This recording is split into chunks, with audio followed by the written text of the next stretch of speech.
Dito tayo ngayon sa may Marikina, no? H1 Starix, Grand Starix, no? Gabi tayo ng 360 camera.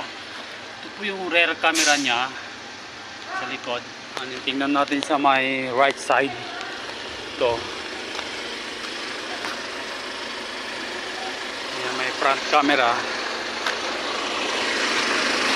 Ayan. Tingnan natin sa left side. Okay. Oh.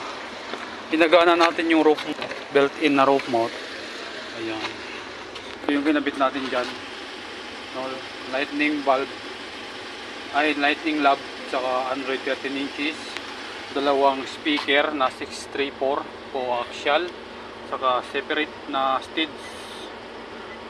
Ayan. 601. Ayan. Ayan. Tapos ito yung subwoofer nya. Yan. Okay, nilalagay natin dito sa may ilalim. Ayun, subwoofer underseat 10 inches, no? Yan. Yan. Lightning lob. Yan. 10 inches. Yan. Okay, underseat subwoofer. Ito yung interface nya. Naka 360 camera. Yan. Starix S1. Okay. 2D.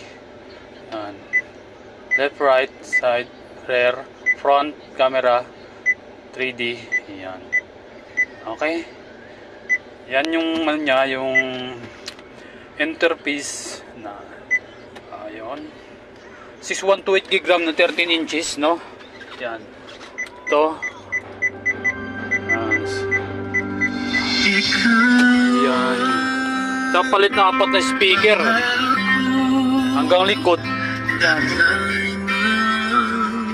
Yan. Ito sa subwoofer.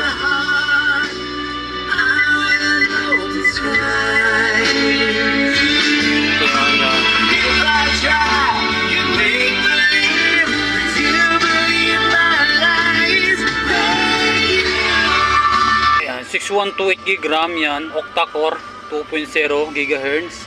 Ayun. Ayan, Shark Pro, no? Shark Pro tayo, version 14. Yan. Okay. 360 camera, voice command. Volume up. Volume down. Open navigation. Close navigation. Okay, sunroof to. Ayan.